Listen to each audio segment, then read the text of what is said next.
Airbrush can. Airbrush can. Which one's better? Hey, it's Gunpla Fam here. So, I actually posted on Instagram about doing a video or something like this, discussing about which one would be better to do on Gunpla. Would it be a can, or would it be the airbrush? So, to keep in mind, I'm just probably going to go over money-wise, like which one would be the cheaper choice or something like that. Because really, in the end, you can create or do both really good results with both types or methods of paint, can or airbrush. The can, well, let's get right to the more basic one for probably beginners. Usually beginners would probably start out with an aerosol can, and that's totally fine, but like in terms of money spending wise, you're spending more than you think on something like this. Now, starting out might not seem that expensive, like, oh, okay, I bought a couple cans and that's good. But the problem is with cans is that you don't get used every single drop of paint. There's always like some sort of amount of paint at the bottom of the can that you don't end up using. You just can't get out of the can. And then when you do run out of paint out of the can, you gotta keep spending even more to finish what you were painting. Which then leads to an airbrush. An airbrush at first, like if you get the whole set, like a compressor, or depending on what type of airbrush that you get, sure, it's going to cost quite a bit of money at first, but it's going to save you money in the long run. Now, obviously, in terms of the paints themselves, they come in a variety of colors. Like for cans, they come in a variety of colors. For the bottles, you get the millimeter bottles. For airbrush, they come in a variety of colors.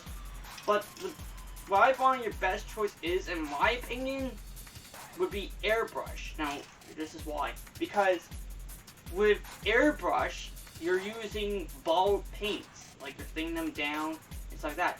But the thing is, with that, they're not just good for airbrushing. When you thin down the paints from a bottle paint, you can hand paint too. So you're getting more variety of stuff out of thinning down your paints and using airbrush than you are with a can. You can't do that with a can. Then there's also methods like pre-shading and better control over the painting than you would have with an aerosol can. So really, right down to the bare bone of it, airbrush seems to be the best choice. Now, am I saying that you have to go with airbrush? Of course not. You can go with any sort of paint method that you feel comfortable with. But my recommendation, like I'm trying to get used to using airbrush myself. So what I would recommend people do is that, like, if you're starting out with spray cans, that's totally fine. But at some point, go with airbrush. Learn how to use an airbrush. If you want to start out with cans, that's fine. But at some point, try to see what other techniques you can do, go for airbrush. It's probably the most better choice out there to go for. You got more variety of paints. You can mix up paints than you can with a spray can. You can make custom colors. You can do more than just hand brushing. Did I say hand brushing? Airbrushing, because you can use brushes and do hand painting because you're staying down to paint yourself instead of using a can. So, I guess the point of this video is, in my opinion, it's airbrush. Like, airbrush is the best way to go. But you have the money, you don't mind spending over, like, time and time again getting an aerosol can, then go for it. If you want to paint with aerosol can, that's your choice. But it's going to save you money in the long run if you get airbrush, because the millimeter paints here where I live, for example, for Tamiya, is like $3 per bottle. Now that might sound expensive, like, the more you buy the bottles. But keep in mind, here in Canada, exactly I am in Canada, Nova Scotia, where I get my paints, these cans cost pretty much $1 a piece.